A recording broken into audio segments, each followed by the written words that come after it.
અને આજે અમે તમારી સમક્ષ આ બંને કલાકારો એક વેશ રજૂ કરીશું અને આજના વેશનું નામ છે રંગલા રંગલીનો વેશ.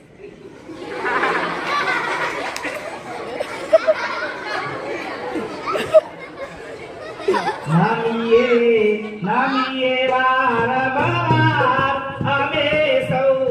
ભારતના સંતાન નામીએ વારંવાર અમે સૌ ભારતના સંતાન અમારી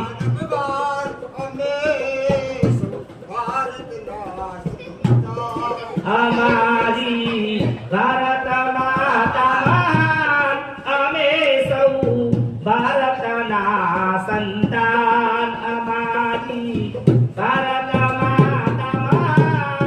અમે સૌ ભારતના સંતાન અમે ભારતના